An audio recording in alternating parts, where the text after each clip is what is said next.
Hello, I'd like to talk to you today about the I don't like history myth and its close cousin, the I'm no good at history myth. I've been teaching history now for 20 years, but these were myths I bought into as a high school student, and I continued to buy into these myths through my years in college, and only later did I discover history as the rich, fascinating, diverse field that it is. The reason these myths exist is largely because my experience and the experience of many students in high school was being given a large 15-pound textbook with some grandiose title like American history or world history. And we're told to read a particular section in the textbook every day. At the end of that section is a list of questions. And those questions often have a word or words that are in bold. And so what I did, and what all of my friends did, is we just simply went to the questions, found those words in bold, went back through that section in the textbook, found the sentences where those emboldened words were written, and we copied them. It was awful. It was useless. It was something that made me think I didn't like history. And trying then to remember and memorize those bold words for the test made me think that I wasn't good at history. So what I've learned to do now as a history teacher, when a student tells me one of these things, they don't like history or they're no good at history, is I've learned to respond by saying, I think what you mean to say is, I don't like the way history's been taught to me. Because let me ask you this. Have you seen Ford versus Ferrari? Have you seen Hidden Figures? Have you seen Straight Outta Compton? These are all very popular, very powerful, historically based films. And if you liked them, well, maybe you do like history. Now, I hear the historians in the room ruffling their feathers and saying, those aren't history, those are Hollywood versions of history. And yes, they are. But the fact that you may like them may indicate an interest in history. So let's just sort of run with that if we could. Personally, I left high school thinking I wasn't good at history and I didn't like it. Or so I thought, because me and my generation were given a great gift in 1980, the release of the film The Blues Brothers. And with the release of that film, we were introduced to a rich archive of music going back, well, centuries. And I have spent my life exploring the people, the music, the culture, and it has been enormously satisfying. And so even then, as a young person, I realized I liked things from the past. I liked old cars and motorcycles. I always have, I still do. And like the movies, being interested in things from the past doesn't mean an interest in history per se, but it's close. When I got to college, unbeknownst to myself, I took a class in art history because I enjoyed art. And I took a class in film history, actually a couple, and I was a philosophy major, which is at least in part a history of ideas. So though I hadn't quite put these pieces together yet, there was a kindling of an interest in history. And I suspect that's true for many. And the question is, how do we light that fire? How do we wake people up, teachers and students alike, to realize they like history and they can be good at history? And one of the ways we do that, the way to do that, is we need to teach history differently. And the way we teach history differently is we ask questions to our students that we don't know the answer to. We ask questions that have many answers. We ask questions like in a typical world history class, after our unit on World War II, my test might have a question on it which says, to what extent was Germany responsible for World War II? That question has many answers.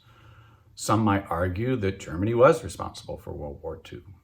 Some might argue, as Henry Kissinger did in his book Diplomacy, that it was the result of one demonic personality, Adolf Hitler, is the phrase he used. Some might argue it was the failure of the architects of the Treaty of Versailles. It was the failure of the Paris Peace Conference to fairly reconcile the Great War. And so if you give that question to a classroom of 36 students and ask them to tell you a story, to write a story, answering that, an essay, give them 45 minutes to an hour, let them use notes, let them use their books. They don't have to memorize things, but they need to write a nice essay, and we can have another conversation about how we get them to write a good essay.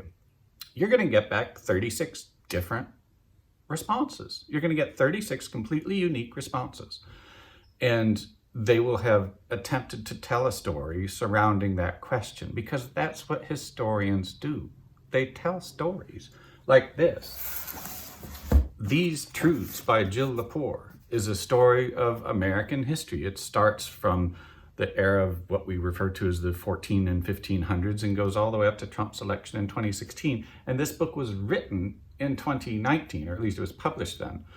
And it is not like this thing in its 13th edition, originally published in 1959. This is fresh off the presses. She began her research recently, did her research recently, and in this book you can hear her voice. She has a personality. You can see the stories she's oriented to, the stories she wants to tell. And this was a great insight on the part of the historian Howard Zinn in the afterword of his 20th anniversary edition of The People's History of the United States. He points out that all historians, whether they're upfront about it or not, all historians choose the stories they want to tell. They also significantly choose the stories they don't want to tell, stories that don't fit in with their narrative. And so every year, every semester, honestly, I ask my students to tell a story that they want to tell. It can be a personal family history story. It can be just something that they're interested in. And one of my first years doing this, I had a student come up to me and she said, I want to do a story. I want to ask a question about the bombing of what was called Black Wall Street in Tulsa, Oklahoma in 1921. And I said, what? I said, what's that? I've never heard of it before. And she said, well, look it up. It happened. And she said, it's not in the textbook. It's not in any book I've ever seen, but it's something that I've heard about and I'd like to find out more about it. And I thought, oh, this is some conspiracy theory. But I started looking around myself and found evidence that this had happened, that a whole hundreds of people were murdered in this event in 1921 in Tulsa, Oklahoma. And so I've been forever grateful that she brought that story to light for me. I had another student just this past year who wanted to do a history of the civil rights movement as it pertained to San Diego High School, the school where I teach, the school where she attends. How did the civil rights movement of the 50s and 60s impact San Diego High? And I thought, what an interesting story. I don't know that story. And we both knew a recently retired teacher, Stan Murphy, who had attended San Diego High School in that time period. And part of the way she helped to tell that story was by interviewing him. We also have a very active alumni association, and so she poured through their archives and she told the story, or at least a version of the story, of the civil rights movement at San Diego High back in the day. I had another student years ago who, when I asked her what she wanted to do her project on, she said, I want to do my project on Bismarck's unification of Germany. And I said, oh, that sounds boring. Why do you want to do that? And I knew why she wanted to do it. She wanted to do it because that's what we were reading about at the time. She thought that was what I wanted her to do. And I said, what are you interested in? What do you want to study in college? And she said, I want to study engineering.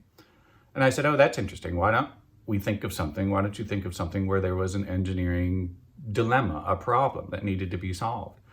And so she eventually settled on the San Francisco earthquake and fire of 1906. And she asked a question about to what extent was the government response successful in rebuilding San Francisco after that event in 1906. And it was something that was a story of interesting to her. And I think as a result of those stories and other stories that have come into my classroom, some students have begun to realize that maybe they do like history, and maybe they could be good at history, and maybe we all can too. Thank you for listening.